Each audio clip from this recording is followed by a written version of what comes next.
Selamat siang untuk Ibu Mei. Hari ini saya akan menjelaskan tentang sumatif IPA-nya saya. Langsung saja saya mulai, yaitu mulai dari nomor 1. Tentu sebuah mobil berjalan dari Patung Caci ke Pertamina Senaru dengan kelajuan 60 meter per sekon, dan perjalanan itu ditempuh dalam waktu 10 menit. Berapakah jarak yang ditempuh motor tersebut dari Patung Caci ke Pertamina Senaru? Yang pertama kita lakukan adalah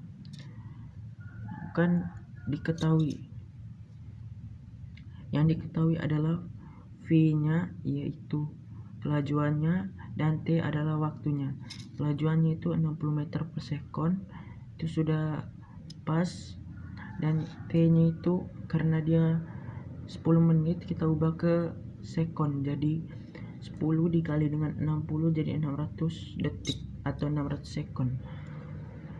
Sekarang kita masuk yang ditanya itu adalah jarak, yaitu S. Jadi kita langsung jawab. Jawabannya adalah S sama dengan V dikali T, atau S sama dengan 60 dikali 600, jadi hasilnya 3600 meter. Kesimpulannya adalah jadi jarak dari Patung Caci ke Pertamina Senaru adalah 3600 meter. Kita lanjut ke nomor 2. Seorang melakukan perjalanan dari suatu tempat ke tempat yang lain dengan motor.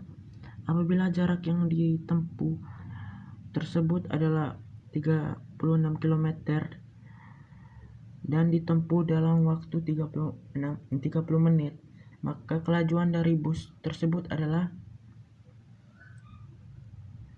kelajuan dari motor tersebut adalah, yang pertama kita akan melihat atau mencari diknya atau diketahuinya.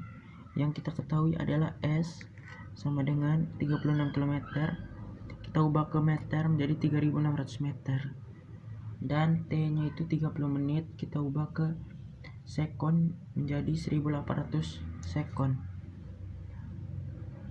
Yang ditanya adalah V nya atau kelajuannya. Maka rumus dari kelajuan yaitu V sama dengan S per T, atau V sama dengan 3600 dibagi dengan 1800, jadinya V sama dengan 2 meter per sekon.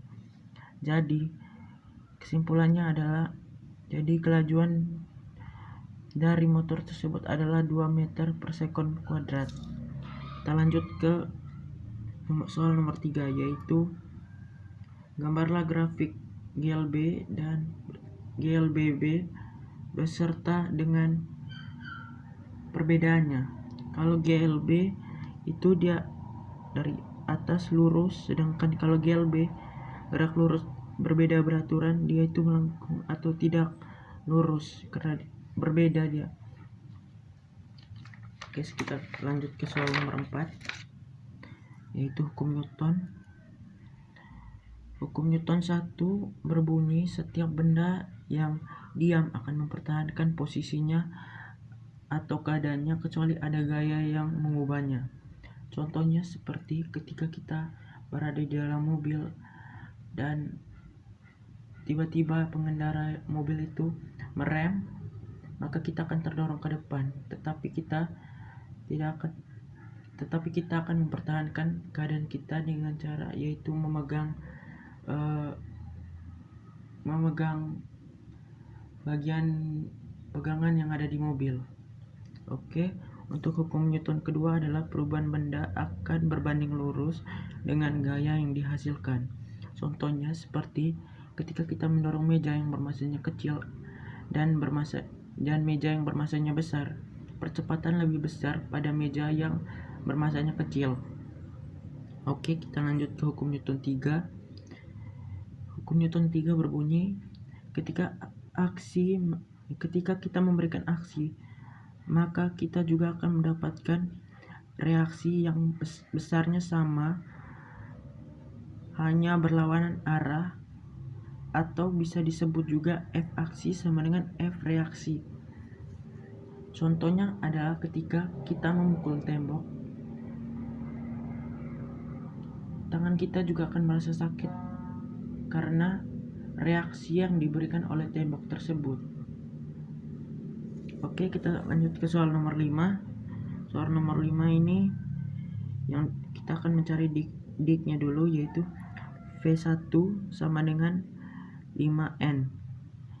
5N ke kanan, jadi kalau ke kanan dan ke atas itu angkanya positif, sedangkan kalau ke bawah dan ke kiri itu negatif. Jadi F1 sama dengan 5. Sebenarnya ini juga bebas, tapi karena saya pilih yang ini duluan, jadi F1 nya ini, F2 nya minus 5 karena dia ke kiri, dan F3 nya adalah minus 3 karena dia juga ke kiri. Dan yang ditanya adalah R nya atau resultan gayanya. Jawab, kita langsung ke jawab. F1 dikurang dengan 5 atau F1 kurang minus 5 kurang minus 3 sama dengan yaitu minus 3 Newton. Kesimpulannya, jadi resultan gayanya adalah 3 Newton. Oke, kita langsung ke nomor 5 yang B. Sini kita mencari diknya. F1 sama dengan 4N, karena saya lihat dari sini yaitu positif ke kanan, jadi 4 Newton. F2 nya itu 2 Newton kena kanan juga, jadi positif. F3 nya 2 Newton ke atas, jadi positif. F4 nya itu ke bawah, ke bawah 2N, jadi minus 2N. F5 nya itu ke kiri, karena ke kiri itu negatif, jadi minus 5N. Yang ditanyanya resultan gaya juga, jadi jawabannya adalah F1 ditambah F2 ditambah F3